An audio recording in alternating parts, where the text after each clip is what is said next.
पश्चिमबंग रे जितेबाला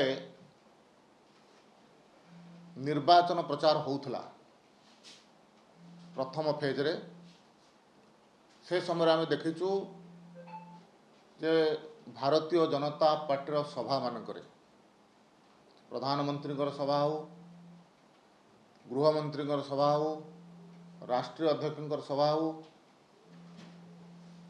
आश्चर्यजनक भाव में स्वतःप्रवृत्त भाव में साधारण जनता से सभा पहुँचुले एवं गत काली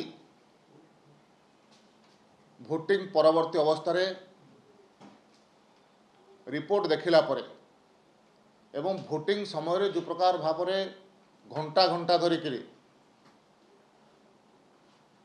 लाइन लगेकरी भोटर माने ठिया होकर भोट दौथिले एथरो जना पड़ुची जे बंगला परिवर्तन आड़िकी गति करुची एवं ये परिवर्तन भारतीय जनता पार्टी सपक्ष होगापाई जाउची।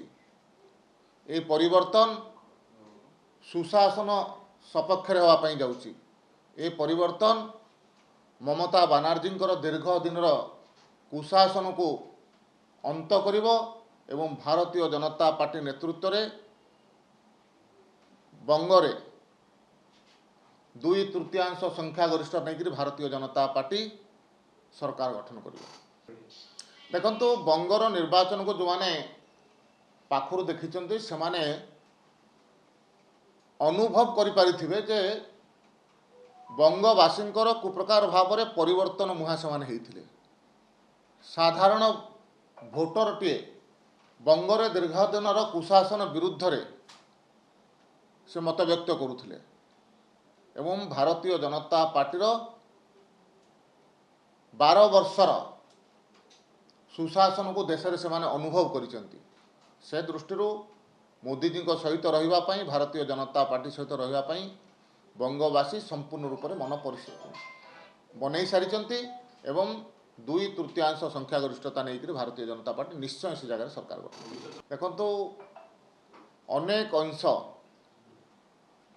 बंगर ओडिशा सहित लगी एवं बंग भितर मध्य अनेक ओडिया भाषाभाषी भोटर अछंती।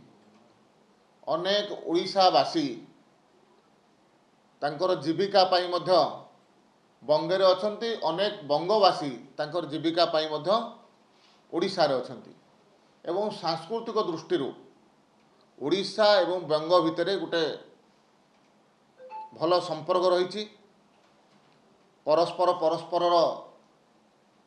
सहित मिसिकरी चलती। से दृष्टि तार प्रभाव तो निश्चय बंगर निर्वाचन उपर रहिबो। देखो भारतीय जनता पार्टी भारत वर्षर संविधान को लेकर शपथ नहीं